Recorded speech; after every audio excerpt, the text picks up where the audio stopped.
Hello, नमस्कार, good evening my all friend, all student. हो चुका आगाज रण का, युग बदलने की तैयारी, जीत उसी की होगी जिसका संघर्ष है जारी। जो सही दिशा में मेहनत का पसीना बहाएगा, मैदान जीत कर ले जाएगा। मैं आशीष आपके अपने यूट्यूब चैनल फिजिक्स बाय आशीष सर में दिल खोलकर स्वागत करता हूँ। कैसे हैं आप सब? आशा और विश्वास करता हूँ बहुत अच्छे होंगे। आपकी पढ़ाई निरंतर चल रही होगी और इस पढ़ाई को और पुश करने के लिए थोड़ा सा काम जो मैं ऑनलाइन के माध्यम से कर रहा हूँ वो हमेशा करता रहूँगा। सबसे पहले सफलता बैच में कक्षा 10th वाले विद्यार्थियों का दिल खोलकर स्वागत है।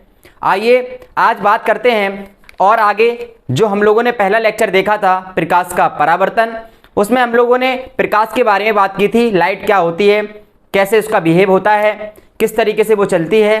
तो 10th लेवल पर जब हम लोग बात करते हैं प्रकाश की, तो जनरली जो प्रकाश होता है उसको हम लोग मान के चलते हैं कि वो किरणों के रूप में चलता है, यानी कि रेज के रूप में चलता है। इतनी बात क्लियर थी। इसके बाद हम लोगों ने बात की थी प्रकाश का परावर्तन।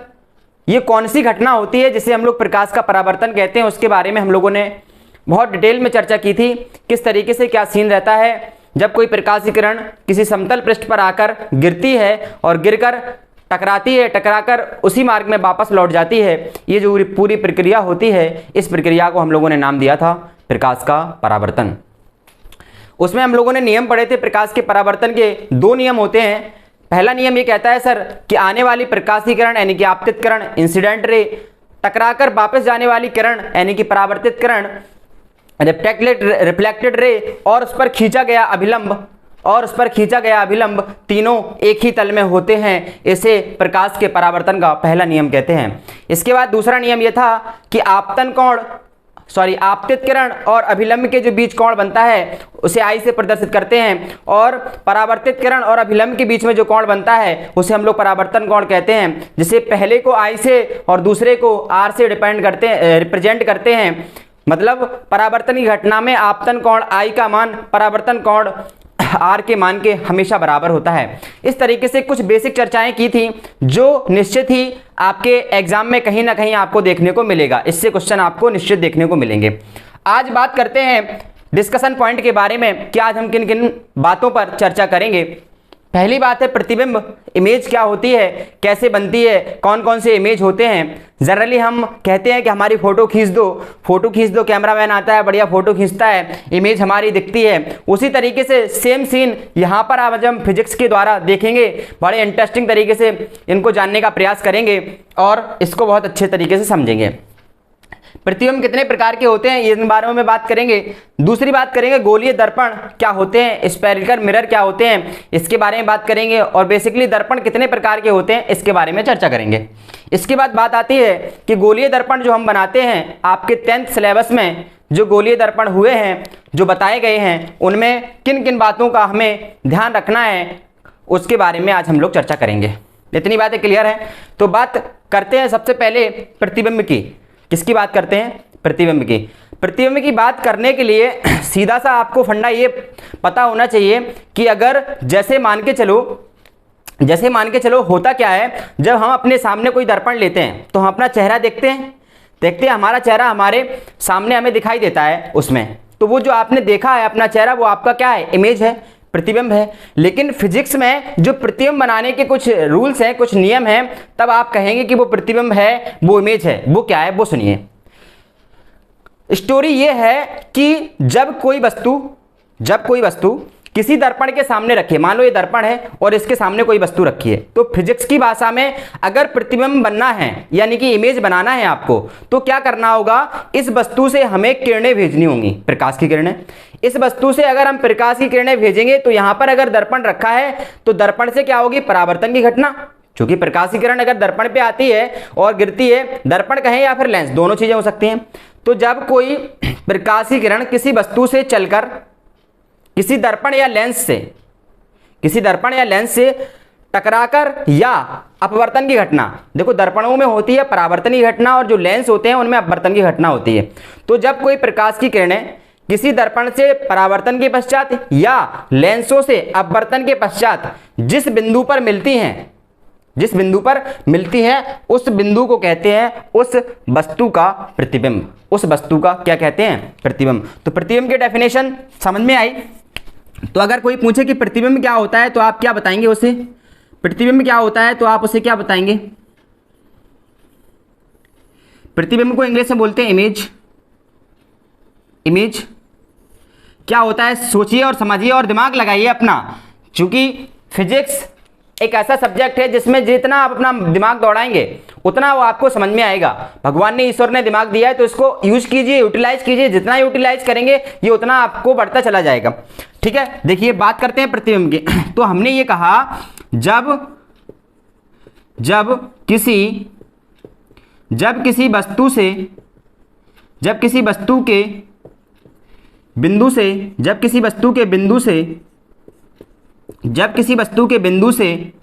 प्रकाश की किरणें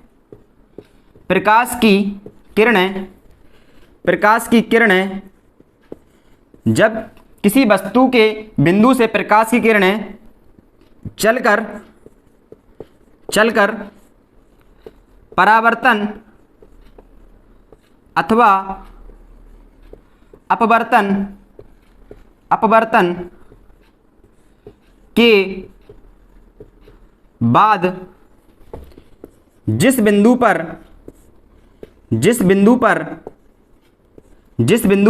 मिलती हैं या मिलती हुई प्रतीत होती हैं, जिस बिंदु पर मिलती हैं या मिलती हुई प्रतीत होती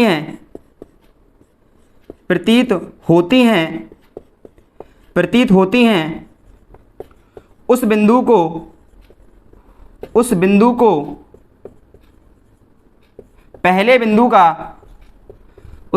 पहले बिंदु का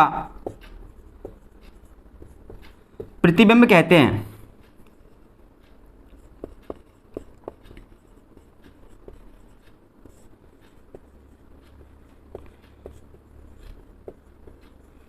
अभी आज आप देख लीजिए कि ये जो बात लिखी है ये समझ में आई कि नहीं। आपने सर केवल परावर्तन की घटना बताई, हमें अपवर्तन की घटना तो बताई नहीं। बात सही है, तो हम अपवर्तन की घटना जस्ट 3rd या 4th लेक्चर में जानेंगे। बस अपना ये जान लीजिए कि जो लेंस होते हैं, लेंस से जब कोई प्रकाश की किरण टकराए नहीं बल्कि लेंस से बाहर निकल जाए तो उसे बोलते हैं अपवर्तन की घटना।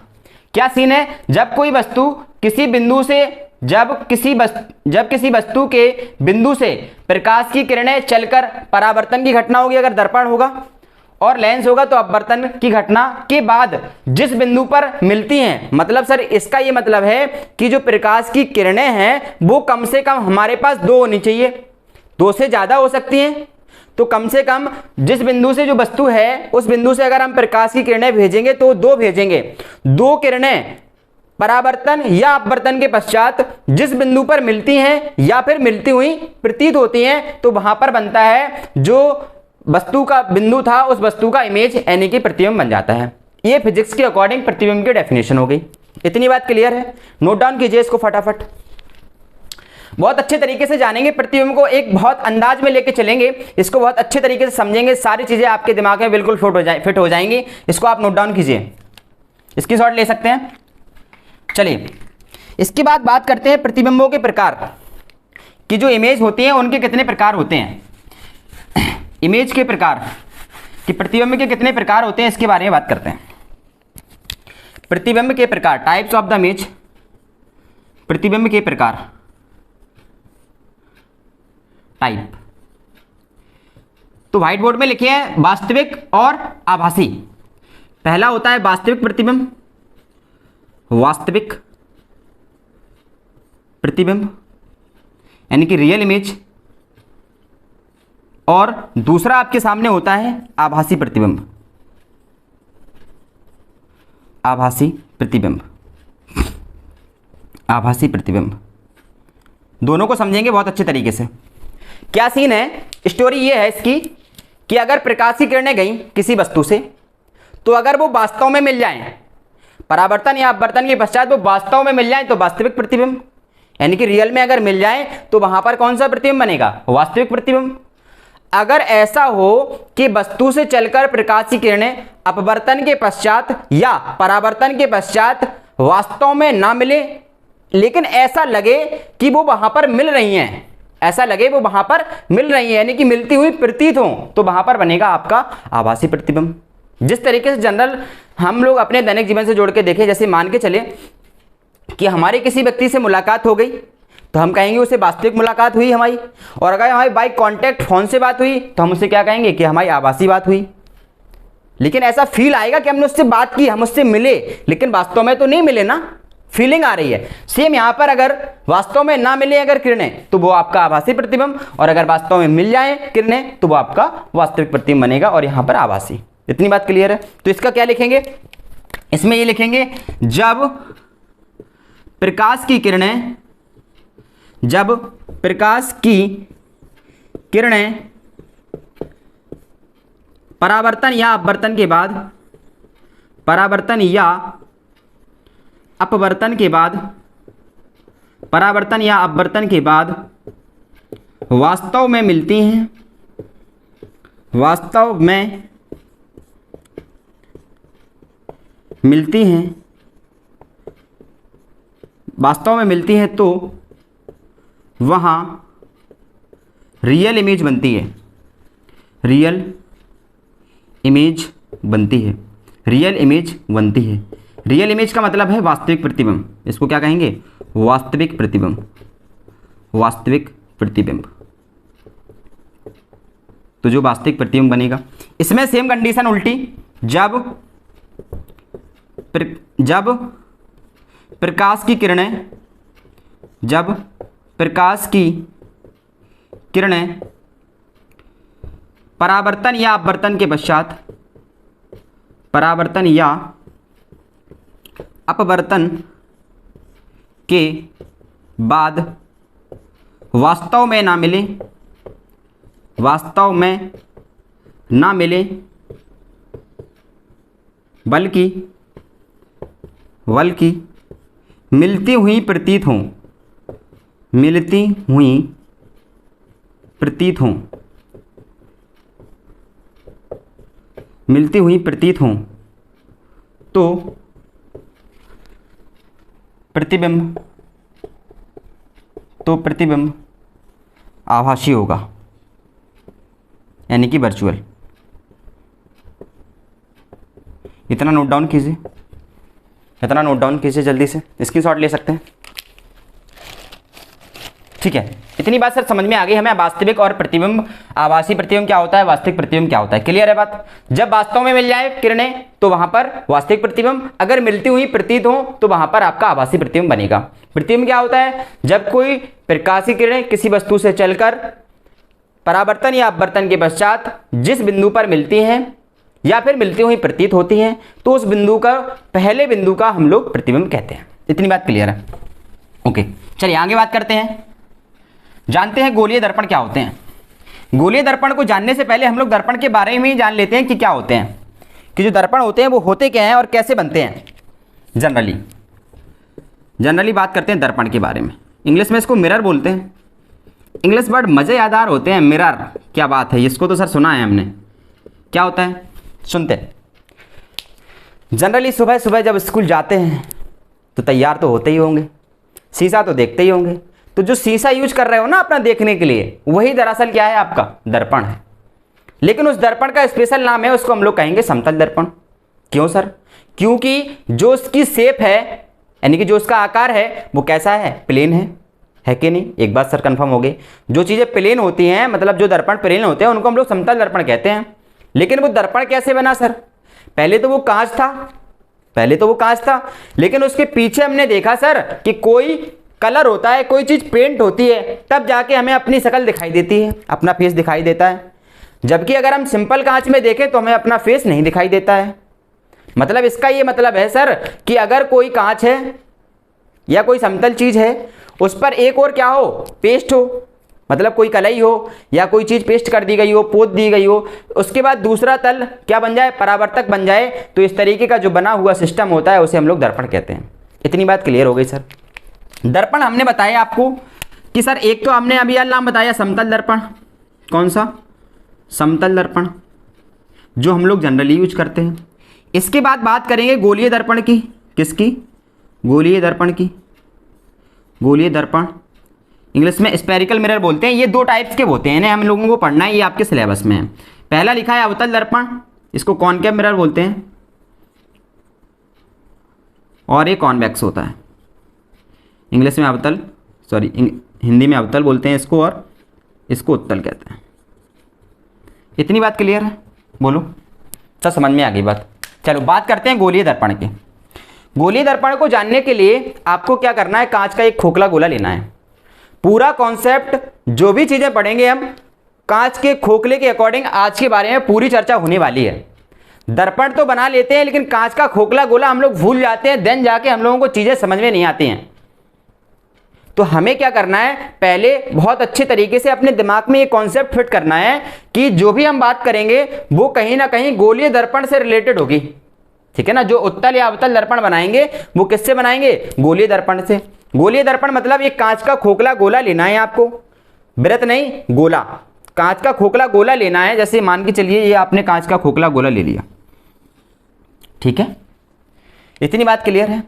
ये तो अभी कांच का खोखला गोला है, तो इसको हम लोग गोलीय दर्पण नहीं कहेंगे, स्पेरिकल मिरर नहीं कहेंगे, जब तक कि इसके बाहरी या आंतरिक पृष्ठ पर कोई कलई ना हो, कोई पेस्ट ना हो, तब तक ये दर्पण नहीं बनेगा।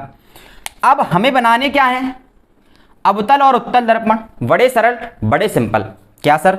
ये आपके सामने क्या है? गोला है। गोला है, फिर से कह रहे हैं, वृत्त नहीं है, एक कांच का खोखला गोला है, ऐसा कर्व्ड, ठीक है ना, कांच का। उससे क्या करना है आपको, इसमें कहीं ना कहीं इसका केंद्र होगा, ये बात तो कंफर्म है। बोलो, खोखला गोला है तो केंद्र होगा, जिसे हम लोग सी से प्रदर्शित करेंगे। अब हमें क्या करना है, इस कांच के खोखले गोले को काटना है। मान के चलिए हमने इतना काट दिया, इसको लो, क्या किया, इसको काट दिया। बोलो, काटने के बाद हम क्या करें, इसके बाहरी पृष्ठ पर कर दें कलई। क्या कर दें? बाहरी पृष्ठ पर कलई। ये क्या हो गई आपकी? कलई हो गई। कलई मतलब कलर्ड कर दिया, इसको हमने कलर्ड कर दिया, इसको कलर्ड कर दिया सर हमने। बोलो, जो बाहरी वाला पृष्ठ था वो क्या हो गया? इसका कलर्ड हो गया। अब अगर हम यहां से अपना चेहरा देखेंगे तो हमें दिख पाएगा कि नहीं दिख पाएगा? बोलो, हाँ दिख पाएगा। तो इसका ये मतलब है सर, कोई गोलीय दर्पण, सर कोई एक गोलीय दर्पण लेंगे, कोई गोलीय दर्पण का कटा हुआ भाग, कोई गोलीय दर्पण का कटा हुआ भाग जिसके बाहरी पृष्ठ पर कलई कर दी जाए, और यहां से क्या होगा, अगर हम कोई प्रकाशीय किरण भेजेंगे, कोई प्रकाशीय किरण अगर हम यहां से भेजेंगे तो क्या होगा, इसमें परावर्तन की घटना होगी कि नहीं होगी? बोलो, होगी कि नहीं होगी? जैसे ये मुख्य अक्ष है, तो यहां से अगर हमने किरण भेजी तो ये टकराएगी और यहां लौट जाएगी कि नहीं लौट जाएगी? अगर ये वाला क्या हो जाए, इसका मुख आपका लंब हो जाए। जैसे ये कल हमने दर्पण के बारे में पढ़ा था, तो ये क्या होता था, जब कोई प्रकाश किरण किसी समतल पृष्ठ पर आती है तो आकर टकराकर लौट जाती है। सेम यहां से आई और यहां लौट गई। अगर ये अभिलंब हो गया इसका, ये इसका अगर नॉर्मल हो गया। बोलो, बात समझ में आ रही कि नहीं हो रही? यानी कि कहने का ये मतलब है सर, गोलीय दर्पण में अवतल दर्पण वह दर्पण होता है जिसके क्या हो, बाहरी पृष्ठ पर कलई कर दें और परावर्तन अंदर की सतह से होता है। तो ऐसा दर्पण आपका क्या कहलाता है? अवतल दर्पण कहलाता है, अवतल दर्पण। बोलो, बात समझ में आ गई? कॉनकेव मिरर बोलते हैं इंग्लिश में। अच्छा, ये बात तो सर समझ में आ गई। उत्तल दर्पण थोड़ा सा और बता दो। उत्तल दर्पण में क्या रहा, लो देखो, सेम सीन। कोई कांच का खोखला गोला, ये रहा, कोई कांच का खोखला गोला लेना है आपको। अब कांच का खोखला गोला अगर आपने ले लिया तो इस कांच के खोखले गोले से क्या करना है, इसको भी काट दो। लो सर, काट दिया। और कांच को काटने के बाद करना क्या है आपको, अब अंदर की सतह पर करना है कलई। यानी कि जो कलर्ड पार्ट करना है वो कहाँ करना है, अंदर। ये कलई हो गई। अब यहाँ पे कलई अगर हो गई तो अगर प्रकाशीय किरण यहाँ से भेजेंगे तो यहीं से तो टकराएगी, यहाँ टकराएगी तो यहाँ लौट जाएगी। बोलो, बात समझ में आ रही कि नहीं आ रही? अगर हम क्या करें, गोलीय दर्पण को लें, उसका एक छोटा सा पार्ट काट लें और अंदर की साइड क्या कर दें, कलई कर दें, और बाहर का पृष्ठ बना दें, उसका जो उभरा हुआ पृष्ठ है उसको हम लोग बना दें परावर्तक पृष्ठ, जहां से परावर्तन की घटना हो सके। तो इस तरीके का बना हुआ जो दर्पण होता है उसको हम लोग नाम देते हैं उत्तल दर्पण। बोलो, इतनी बात क्लियर है? उत्तल दर्पण। बोलो, इतनी बात क्लियर है? समझ में आ गया बात? बहुत सिंपल। कोई कांच का खोखला गोला जिसको काट के, जिसका एक छोटा सा पार्ट काट लेंगे हम कहीं से, और उसके बाहरी पृष्ठ पर क्या करते हैं, अगर हम बाहरी पृष्ठ पर कलई कर दें और अंदर का जो पृष्ठ है वो यहां से परावर्तन की घटना हो, तो इस तरीके का बना हुआ दर्पण आपका अवतल दर्पण कहलाएगा। दूसरी कंडीशन, कोई कांच का खोखला गोला, इसका एक पार्ट काट के हम लोग अंदर की साइड क्या करते हैं, अब कलई कर दें और परावर्तन कहां से हो, बाहर की ओर से हो, तो इस तरीके का बना हुआ दर्पण उत्तल दर्पण कहलाता है। इतनी बातें क्लियर हो गई बहुत अच्छे तरीके से। ओके, अगर इतनी बात क्लियर है तो बात करते हैं सबसे महत्वपूर्ण चीजों की, गोलीय दर्पण से संबंधित महत्वपूर्ण बिंदु, इनके बारे में चर्चा करते हैं। चलो, यहां तक बातें क्लियर हैं, इसको आप नोट डाउन कर सकते हैं फटाफट। चलिए, स्क्रीनशॉट ले लिया। ओके, चलिए बात करते हैं। अब कोई आपने गोलीय दर्पण तो बना लिया, अब गोलीय दर्पण में क्या क्या चीजें होती हैं उसको देखते हैं और गौर से देखते हैं, इसको समझने का बहुत अच्छे से प्रयास करते हैं। जैसे मान के चलिए आपके सामने कोई कांच का खोखला गोला है, ठीक है सर, इसका सेंटर होगा क्या, जो आपने कांच का खोखला गोला लिया है ये क्या होगा, इसका सेंटर होगा, बोलो हाँ सर। इसके बाद करना क्या है आपको, जैसे मान के चलिए ये आपका कांच का खोखला और इसने हमने यहाँ पे काट दिया, इसको ये हमने इतना काट दिया, बोलो इसको हमने क्या किया, काट दिया। अब हम इसको यहाँ पे डॉट डॉट लाइन से लिख दे रहे हैं कि ये आपको समझ में आए कि जो आपने दर्पण लिया है, ये वाला कटा हुआ, जो आपने ये कटा हुआ दर्पण लिया है, या जो आपने ये इसका पार्ट लिया है, ये इसको बनाएंगे हम लोग अब दर्पण। क्या बनाएंगे इसको दर्पण बनाएंगे। मान के चलिए ये आपका बन गया, बाहर कलई कर दी, बाहरी पृष्ठ पर क्या कर दी, कलई, ये हो गई आपकी कलई या कलर्ड कर दिया इसको, तो इसका अंदर वाला पृष्ठ क्या बन गया, परावर्तक पृष्ठ बन गया, ठीक है, परावर्तक पृष्ठ बन गया। अच्छा, अगर क्वेश्चन पहला आता है, देखो इंपॉर्टेंट चीजें देखेंगे, पहला पूछा जाएगा आपसे कि वक्रता केंद्र क्या होता है, दर्पण से बातें हो रही हैं, दर्पण से रिलेटेड, दर्पण का वक्रता केंद्र सेंटर बोलते हैं इंग्लिश में, सी से डिनोट करते हैं। दूसरा पूछा जाएगा ध्रुव क्या होता है, दर्पण का ध्रुव यानी कि पी। तीसरा पूछा जाएगा आपसे मुख्य अक्ष, बहुत नाम आएंगे ये मुख्य अक्ष, इसको आज समझ लेते हैं। चौथा आपके सामने आएगा फोकस, क्या आएगा, फोकस। पांचवा आपके सामने आएगा द्वारक, क्या आएगा, द्वारक। ये इतने अक्षर और इतनी चीज़ों को समझने का प्रयास करते हैं, ये क्या क्या होते हैं ठीक है ना, इतनी चीज़ें समझने का प्रयास करते हैं। बात करते हैं वक्रता केंद्र सी की, ठीक है ना। तो चाहे अवतल दर्पण हो चाहे उत्तल दर्पण हो, कौन सा, चाहे अवतल दर्पण हो चाहे, ये कौन सा दर्पण है अभी आपके सामने, बोलो, ये सर है कौन सा दर्पण, आपका अवतल दर्पण है ये। चाहे अवतल दर्पण हो चाहे उत्तल दर्पण, दोनों में ये सब चीज़ें आपको देखने को मिलेंगी, ठीक। सबसे पहले बात करते हैं वक्रता केंद्र की। वक्रता केंद्र क्या होता है, कोई भी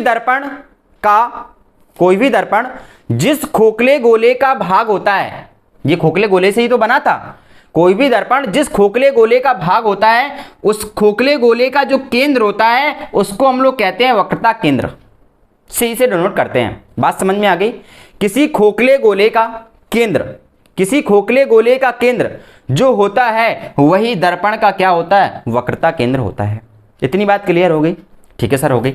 इसके बाद बात आती है ध्रुव की। ध्रुव क्या होता है, ध्रुव ये होता है कि जो आपने दर्पण लिया है, जितना भी दर्पण लिया है उसका जो मध्य पॉइंट होगा यानी कि मिडिल पॉइंट, उसको हम लोग कहेंगे ध्रुव यानी कि पी।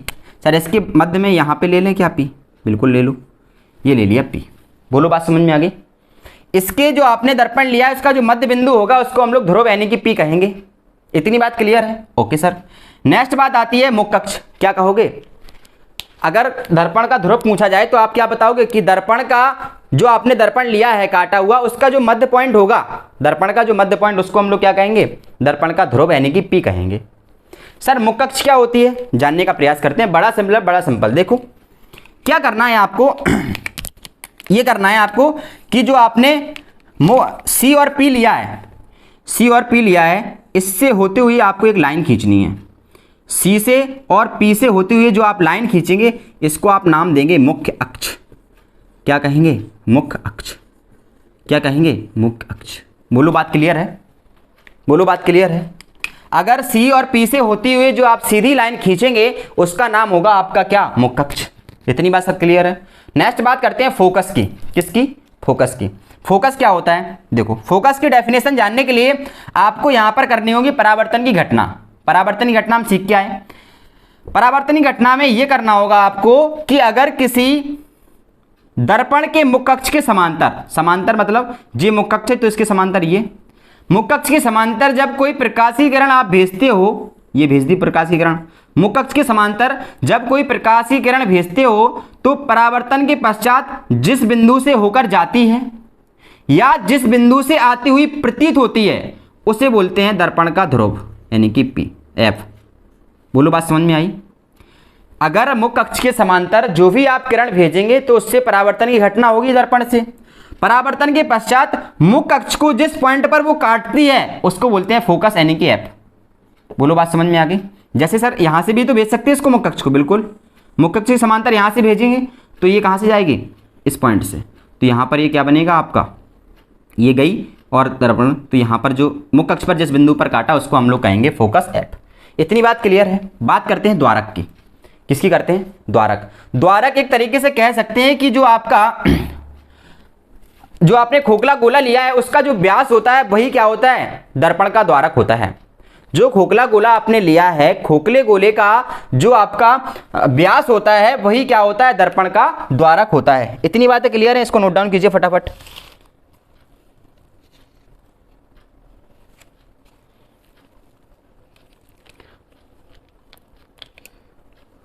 ठीक, इसके बाद बात करते हैं एक और, एक पॉइंट और आएगा जिसे हम लोग कहेंगे वक्रता त्रिज्या। वक्रता त्रिज्या। एक बात करेंगे फोकस दूरी की। किसकी? फोकस दूरी की। एक बात करेंगे फोकस दूरी की। एक बात करेंगे वक्रता त्रिज्या क्या होती है, एक बात करेंगे फोकस दूरी की, एक बात करेंगे अभिलंब की, एक बात करेंगे अभिलंब की, अभिलंब की, अभिलंब की। ये सब दर्पण का वक्रता केंद्र, दर्पण का ध्रुव, दर्पण की मुख्य अक्ष, दर्पण का फोकस, दर्पण का द्वारक, ये सब इसकी दर्पणों की बात हो रही है। तो यहां तक हमें क्लियर हो गई बात। दर्पण की त्रिज्या क्या होती है ये बात नहीं करते हैं। दर्पण की त्रिज्या वही होती है जो खोखले गोले की त्रिज्या होती है। जो खोखला गोले से आपने दर्पण को बनाया है उस खोखले गोले की दो त्रिज्या होती है, वही क्या होती है?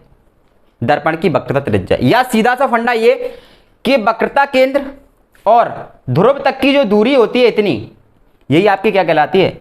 वक्रता त्रिज्या कहलाती है। बोलो बात समझ में आ गई कि नहीं? सी और पी के बीच की दूरी जो होती है उसको हम लोग कहते हैं वक्रता त्रिज्या, यानी कि वक्रता केंद्र और ध्रुव तक के बीच की जो दूरी होती है उसको हम लोग नाम देते हैं वक्रता त्रिज्या। इतनी बात क्लियर है? इसको आर से प्रदर्शित करते हैं। किससे? आर से। जो आपकी वक्रता त्रिज्या होती है इसको कैपिटल आर से प्रदर्शित करते हैं। फोकस दूरी क्या होती है सर? एफ से पी तक की जो दूरी होती है उसको हम लोग फोकस दूरी कहते हैं, यानी कि एफ। बोलो बात समझ में आ गई? फोकस बिंदु और आपका दर्पण का ध्रुव के बीच की दूरी जो होती है उसको हम लोग फोकस दूरी कहते हैं। अभिलंब क्या होता है? दरअसल अभिलंब सीधा सा हम कह सकते हैं कि जो मुख्य अक्ष होती है वही दर्पण का अभिलंब होती है, यानी कि सी से होती हुई जो लाइन खींचेंगे आप, सीधी बिल्कुल परपेंडिकुलर लाइन खींचेंगे, उसको हम लोग नाम देंगे क्या? दर्पण का अभिलंब। इतनी बात क्लियर है? इतनी बात क्लियर है? ये तो हमने बनाया था अवतल दर्पण। क्या बनाया था? अवतल दर्पण। अच्छा, उत्तल दर्पण बनाए हैं। अच्छा, क्या बनाए हम? उत्तल दर्पण। उसमें इन सब चीज़ों को नोट करके देखें। अगर ये आपका कांच का खोखला गोला, इसका ये केंद्र सी, इसको अगर हम काट दें, ये काट दिया इतना, लो काट के हमने क्या कर दिया अंदर साइड, इसमें क्या कर दी? पॉलिश।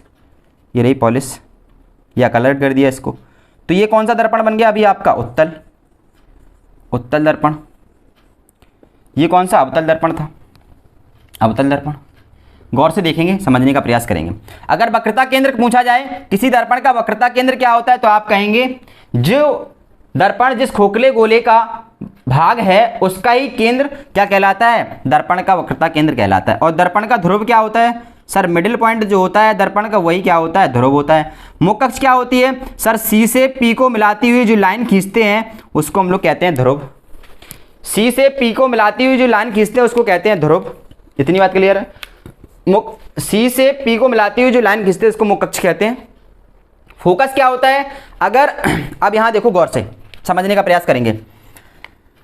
जैसे मान के चलो यहां से हमने किरण भेजी। सर एक बात समझ में नहीं आ रही, बोलो क्या? कि आपने किरणें इसमें यहां से भेज रहे, इसमें भी यहां से भेज रहे, क्या यहां से किरण नहीं भेज सकते हम? अच्छा आप खुद दिमाग लगाओ, अगर इस साइड से किरण भेजोगे क्या परावर्तन की घटना होगी? पूर्ण परावर्तन की घटना। इस साइड तो पॉलिस है ना, तो इस साइड से ज्यादा परावर्तन तो होगा नहीं। इसलिए हमेशा याद रखना, पूरी फिजिक्स में जब भी पढ़ो ना 10th से लेके 11th 12th तक, जहां तक आप फिजिक्स पढ़ोगे, आपको हमेशा याद ये रखना है कि जब भी प्रतिबिंब बनाना हो, जब भी आपको प्रतिबिंब बनाना हो, कुछ भी करना हो, प्रतिबिंब बनाने के लिए किरणों को हमेशा लेफ्ट साइड से भेजते हैं। कहां से भेजते हैं? लेफ्ट साइड से। मतलब सर अगर ये दर्पण है तो इस साइड से ये लेफ्ट, ये दर्पण रखा है तो इस साइड से लेफ्ट से भेजेंगे। बोलो बात समझ में आ गई? अगर यहां से भेजी तो परावर्तन होगा इस किरण का, तो ये लौट गई यहां पे। लेकिन ऐसा लग रहा है कि ये कहां से आ रही है? किसी पॉइंट यहां से आ रही है। बोलो बात समझ में आ रही कि नहीं? जो परावर्तन के बाद लौटी है, लेकिन कहां से लग रहा है कि किस पॉइंट से आ रही है? ये एफ से आ रही है। बोलो बात समझ में आ गई?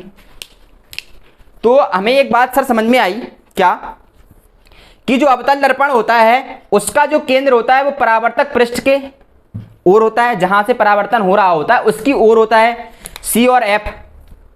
लेकिन अवतल दर्पण में जस्ट इसका अपोजिट है। मतलब ये कि यहां से परावर्तन की घटना हो रही है और दर्पण का ध्रुव कहां है, सॉरी सी कहां है आपका? दर्पण के अदर साइड है। बोलो बात समझ में आ गई? बोलो इतनी बात समझ में आई कि नहीं? आ गई सर? इतनी बातें क्लियर हैं? आई थिंक सारी बातें क्लियर हैं। इसके आगे और आगे जानने का प्रयास करेंगे और आगे चलेंगे, बहुत अच्छे तरीके से, इंटरेस्टिंग तरीके से सब चीज़ों को बहुत अच्छे अंदाज से समझेंगे, समझने का प्रयास करेंगे। और निश्चित है आपको सारा वीडियो, सारी चीज़ें समझ में आ गई होंगी एकदम क्लियर। इनको आप पढ़िए, रिवाइज कीजिए और अपने जीवन में आगे बढ़ते रहिए। अपने नाम, अपने घर, अपने मोहल्ले, अपने परिवार, अपने देश का नाम रोशन कीजिए। बड़े लोगों का सम्मान कीजिए, छोटे बच्चों से प्यार कीजिए। Thank you so much. Video अच्छा लगा तो शेयर कीजिए, सब्सक्राइब कीजिए चैनल को, बेल आइकन का बटन जरूर दबा दीजिए और साथ में इस वीडियो को शेयर कीजिए ताकि ज़्यादा से ज़्यादा बच्चों की मदद हो सके। Thank you so much. All the best.